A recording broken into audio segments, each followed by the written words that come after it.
Thank you.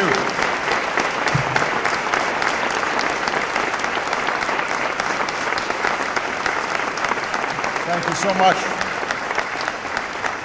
Please, everybody be seated. Good morning, everyone. Thank you, Secretary Shinseki, for a lifetime of service to our nation and for being such a tireless advocate on behalf of America's veterans, including your fellow Vietnam veterans. To Rick Delaney, to Vice President Biden, to Admiral Winnefeld, Major General Linnington, our outstanding veteran service organizations, our men and women in uniform, active, Guard, and Reserve, and most of all, to the proud veterans and family members joining us in this sacred place. It is truly a privilege and an honor to be with all of you here today. Now, each year, on the 11th day of the 11th month, we pause as a nation and as a people to pay tribute to you, to thank you, to honor you, the heroes over the generations who have served this country of ours with distinction. And moments ago, I laid a wreath to remember every service member who has ever worn our nation's uniform. And this day, first and foremost, belongs to them and their loved ones, to the father and mother, the husband and wife, the brother and sister, the comrade and the friend who, when we leave here today, will continue to walk these quiet hills and kneel before the final resting place of those they cherish most. On behalf of the American people, I say to you that the memory of your loved ones carries on not just in your hearts, but in ours as well. And I assure you that their sacrifice will never be forgotten. For it is in that sacrifice that we see the enduring spirit of America. Since even before our founding, we have been blessed with an unbroken chain of patriots who have always come forward to serve. Whenever America has come under attack, you've risen to her defense. Whenever our freedoms have come under assault, you've responded with resolve. Time and again, at home and abroad, you and your families have sacrificed to protect that powerful promise that all of us hold so dear: life, liberty, and the pursuit of happiness. Today, the proud nation expresses our gratitude, but we do so mindful that no ceremony or parade, no hug or handshake is enough to truly honor that service.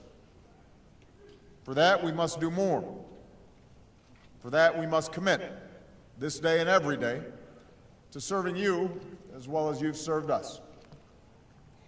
When I spoke here 3 years ago, I spoke about today's generation of service members.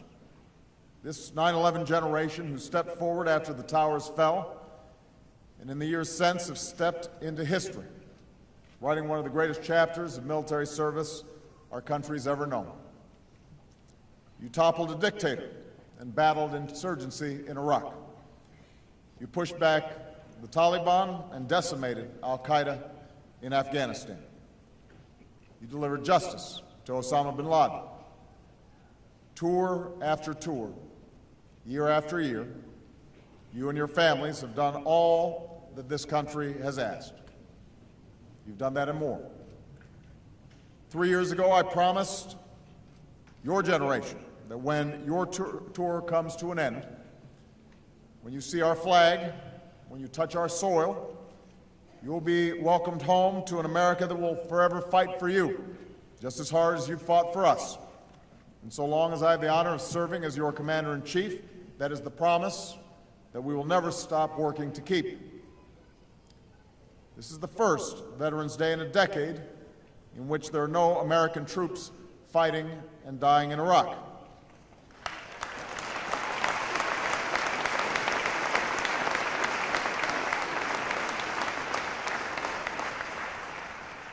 33,000 of our troops have now returned from Afghanistan, and the transition there is underway. After a decade of war, our heroes are coming home. And over the next few years, more than 1 million service members will transition back to civilian life. They'll take off their uniforms and take on a new and lasting role. They will be veterans. As they come home, it falls to us, their fellow citizens, to be there for them and their families. Not just now, but always. Not just for the first few years, but for as long as they walk this earth. To this day, we still care for a child of a Civil War veteran. To this day, we still care for over 100 spouses and children of the men who fought in the Spanish-American War. Just last year, I came here to pay tribute as Frank Buckles, the last remaining American veteran of World War I, was laid to rest. Frank stepped up and served in World War I for 2 years, but the United States of America kept its commitment to serve him for many decades that followed. So long after the battles end, long after our heroes come home, we stay by their side. That's who we are. And that's who we'll be for today's returning service members and their families. Because no one who fights for this country overseas should ever have to fight for a job or a roof over their head or the care that they have earned when they come home.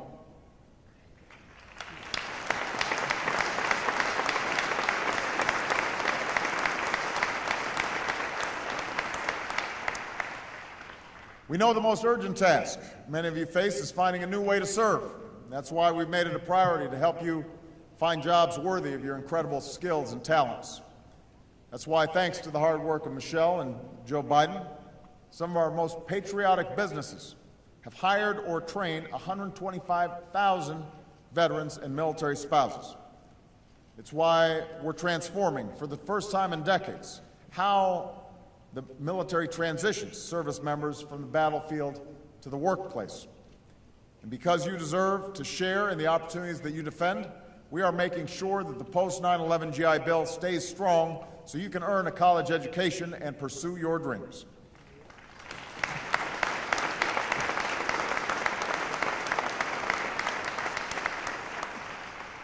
If you find yourself struggling with the wounds of war, such as post-traumatic stress disorder or traumatic brain injury, we'll be there for you as well, with the care and treatment that you need.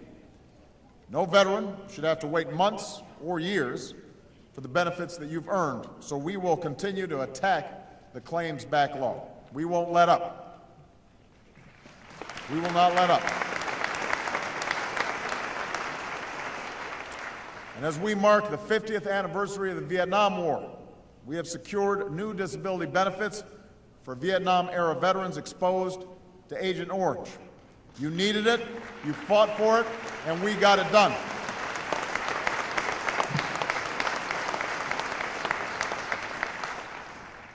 That's what we do in America. We take care of our own. We take care of our veterans. We take care of your families. Not just by saluting you on one day, once a year, but by fighting for you and your families every day of every year. That's our obligation, a sacred obligation to all of you. And it's an obligation that we gladly accept for Americans like Petty Officer Taylor Morris. 6 months ago, Taylor was serving our nation in Afghanistan. And as a member of an explosive ordnance disposal team, his job was one of the most dangerous there is. To lead the way through territory littered with hidden explosives, to clear the way for his brothers in arms. On May 3rd, while out on patrol, Taylor stepped on an IED. The blast threw him into the air. And when he hit the ground, Taylor realized that both his legs were gone, and his left arm, and his right hand. But as Taylor lay there, fully conscious, bleeding to death, he cautioned the medics to wait before rushing his way. he feared another IED was nearby. Taylor's concern wasn't for his own life, it was for theirs. Eventually, they cleared the area. They tended to Taylor's wounds. They carried him off the battlefield. And days later, Taylor was carried into Walter Reed, where he became only the 5th American treated there to survive the amputation of all 4 limbs. Now, Taylor's recovery has been long, and it has been arduous, and it's captivated the nation. A few months after the attack, with the help of prosthetics, the love and support of his family, and above all, his girlfriend Danielle, who never left his side, Taylor wasn't just walking again. In a video that went viral, the world watched he and Danielle dance again. I've often said the most humbling part of my job is serving as Commander-in-Chief.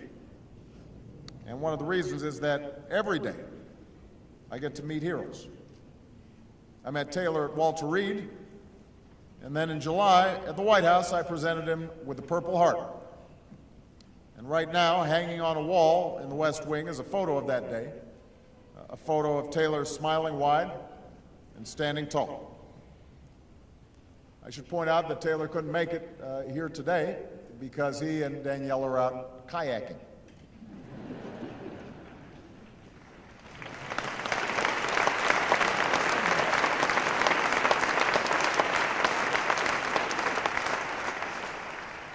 In Taylor, we see the best of America, a spirit that says, when we get knocked down, we rise again. When times are tough, we come together. When one of us falters, we lift them up. In this country, we take care of our own, especially our veterans who have served us so bravely and sacrificed so selflessly in our name. And we carry on knowing that our best days always lie ahead. On this day, we thank all of our veterans from all of our wars, not just for your service to this country, but for reminding us why America is and always will be the greatest nation on earth. God bless you. God bless our veterans. God bless our men and women in uniform. And God bless these United States of America. Thank you very much.